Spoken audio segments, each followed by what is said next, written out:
il crée un show. L'interview devenait plutôt un show. Il était pionnier dans ce genre faux scandale. Alors provocateur, oui, on a dit qu'il était provocateur. Pour comprendre Ardisson, ce qu'on produit ces émissions, c'est de savoir qu'il est parti de la pub. Au début, c'est un concepteur-rédacteur. Là, Vas-y Vaza ou C'est Tropico. Il trouve ce qu'on appelle aujourd'hui des punchlines. Quand on sait qu'il part de là, on va mieux comprendre comment il va finalement conceptualiser ses émissions. Il rencontre, il fait venir des gens très célèbres et il leur pose des questions provocatrices. Il va mélanger aussi les genres.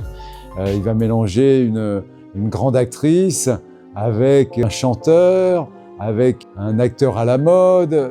On a l'impression que c'est décontracté. Donc, plus que de la provocation, je crois que c'est surtout une nouvelle manière plus directe de filmer des interviews, de créer des shows.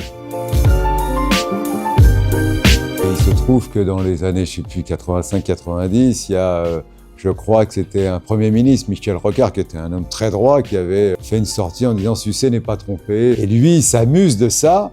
Et après, à n'importe qui, même un acteur de 70 ans, où il va faire ça vraiment à quelqu'un de très respectable. D'un seul coup, le gars a parlé de son film, ou il a parlé de sa chanson, et puis au fond, parlons d'amour.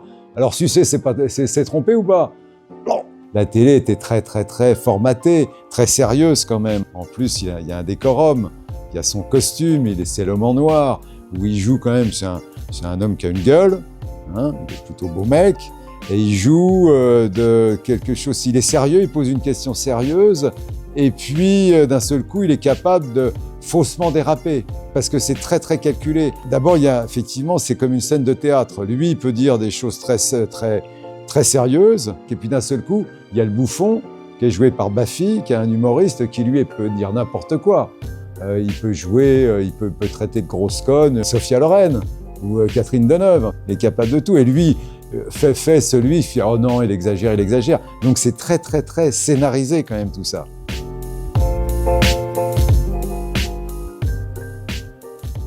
Qu'est-ce que pense réellement le journaliste ou l'intervieweur ou l'animateur? Parce que là, on va faire un distinguo entre l'animateur et le journaliste ou l'intervieweur.